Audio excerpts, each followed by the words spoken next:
the first time I looked at Forge World and I was like, oh, hey, cool, that's, oh, holy, you guys did what? There's just way too much. You can't keep it all in your head at once. It was so beyond our production capability. We were just like, you know, that's crazy. We can't do that. I couldn't stop the artist who started creating it.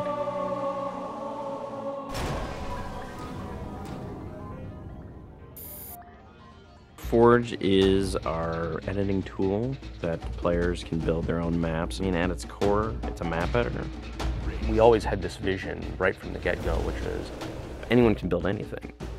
Giving the fans the tools, they can take it and run with it and make it their own. Forge World actually started as 5 separate maps. And I said, wouldn't it be cool if, like, you could play this and go over there and then play over there if you wanted? And Forge World was born. There were a lot of people telling us that, no, you cannot ship this as one big map. We have this awesome new automatically generated LOD system called impostering that makes objects that are really far away really cheap to draw. We're pushing what we can do with the Forge budget, so that lets us have many more objects up on the screen at once, which lets us put more objects into Forge. Interesting to take the Banshee or Falcon out for a spin in Forge World, because it actually takes a while to get from one end to the other. The second you come into this space, you should know that you're on Halo. Our old friend, the Forerunners, come back, because the Forerunners create all sorts of cool, interesting pieces of geometry. We wanted to give people a variety of locations that they could forge in a different way. So a gulch, an island, an interior, a very small outdoor pocket, and then the rock, which was kind of based off Ascension. Let's use a lot of interesting parts in it so that people can manipulate it or we can change it.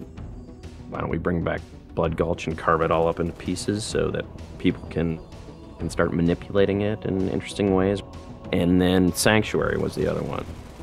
The Cage and Paradiso, that's just Chad and I playing with a map editor and actually building cool maps within Forge World. I mean, we were doing that exactly how the fans would do that. we definitely looked at what we did in Halo 3 and said, what can we learn from this? It's one thing to build just a stunning amount of map variants, but like nobody was expecting Forge art, I don't think. Like that was just a completely, whoa, what? The Rube Goldberg machines, yeah, those are everywhere. In Halo 3, it was cool that you could move things around, but it was still kind of clunky. And we're like, we have to make this better. What are some of the tricks that the community is using, and how can we make those not be tricks and just make those be tools? We took that stuff and made it like a real feature. There's normal, phased, and fixed. So normal is like Halo 3 style, you know, it bumps into stuff and you let it go and it falls to the ground and moves around and stuff. And fixed is the same thing, except when you let it go, it stays exactly where it was. And then phased is the coolest because it means that while you're editing the object, it's not actually interacting with the environment.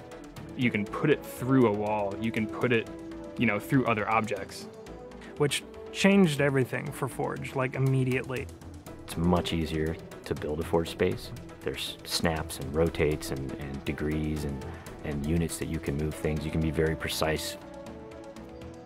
The camera controls, it's actually really good for object placement because like little touches on the stick don't translate into really sudden jumpy movements. And then we also have a fine editing mode. You click the stick in and then your camera starts moving very slowly. You're not spending like 3 hours trying to get one block to line up directly to 3 other blocks. You can select individual objects and say, get rid of all the objects of this type. So if you're trying to get rid of all the spawn points on a map because you want to go and replace all the spawn points, you can do that.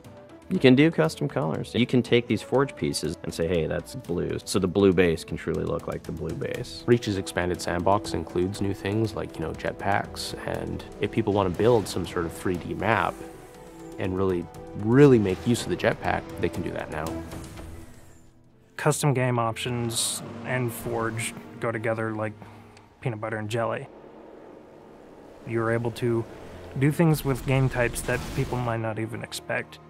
My favorite example is King of the Hill, where the warthog is the hill. I'm super excited to see what people do with it when it goes out, because there's so much crazy stuff in there that's amazing. We are shipping maps on the disc that we made in Forge ourselves. So The tools are there. If you have the time and the talent, you can make it. The community is just going to outstrip us and spank us. With the new tagging system, you can save a forged variant, you can post it to your file share, and then you can say, you know, sweet new map. Things that are good are downloaded by a lot of people and passed around to a lot of people, and that makes the really sweet stuff bubble up to the top. I'm looking forward to what the next big community game type is going to be. We realized that Reach was our swan song to Halo, and what better way to do that than to let people do what we've been doing all along, which is creating new cool maps. It's nice to go out with a bang, and this is a pretty big one.